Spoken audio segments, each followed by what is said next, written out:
Welcome back to Yang Daily. I'll be your host, Alex Cheney, bringing you all the Yang news you need to live your life right. All right, we got to get through this quick because it's my dinner night, and it is time. Quick shout out to our Tier 3 patrons, Peter Park, Shay Meehan, and Nathan Stankowski, as well as all our other patrons. You keep us all informed and engaged. If any of you out there want to join these advocates of humanity first and independent journalism, head on over to patreon.com/yangdaily. It would only take a couple of bucks a month from each listener to keep this podcast and community going and growing into the future. Now on to the news. In the midst of the COVID outbreak, the world's largest vaccine manufacturer has asked that the U.S. lift our ban on exporting the raw materials for the vaccine so that they can buy the materials from the U.S. and produce more vaccine for India.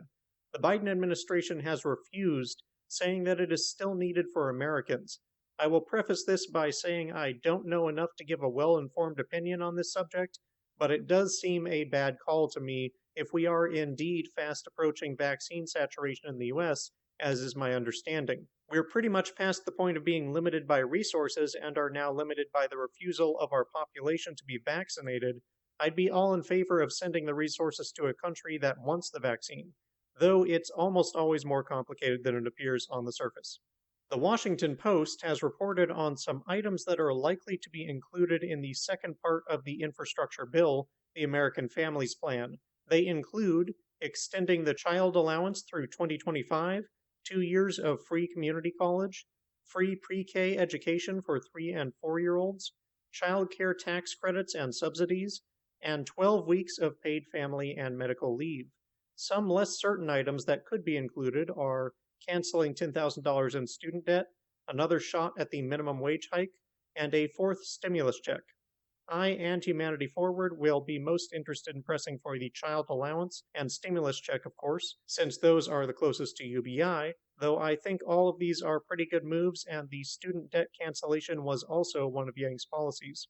Speaking of, Yang introduced his new opioid prevention and treatment policies yesterday, which include expanding the heroin overdose prevention and education program, or HOPE, to every borough, advocating for decriminalization of syringes and drug paraphernalia at the state level, implementing overdose prevention centers, expanding access to buprenorphine, building a neighborhood action center in every borough to provide addiction prevention and treatment services, and building a neighborhood action center in every borough to provide addiction prevention and treatment services. Links to both Andrew's press conference and policy page are in the podcast description.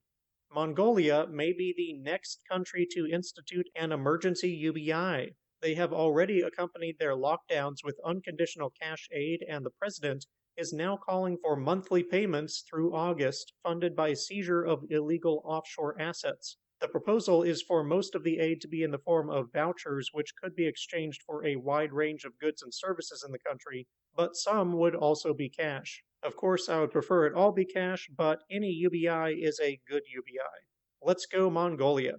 And finally, if you have yet to receive your stimulus check, there is a link below that explains how you can initiate a trace with the IRS to track down that problem. I know, just what you want to do with your free time. And that'll do it for today's Yang Daily. Bookmark and share the Mongolian EUBI and infrastructure policies. Flood Congress with calls, tweets, faxes, and letters using the Resist bot or Income Movement easy contacts below. If you need help, consult Humanity Forward, the Income Movement Aid Database, the Mission Asset Fund, or United Way, and don't forget to Yang Daily.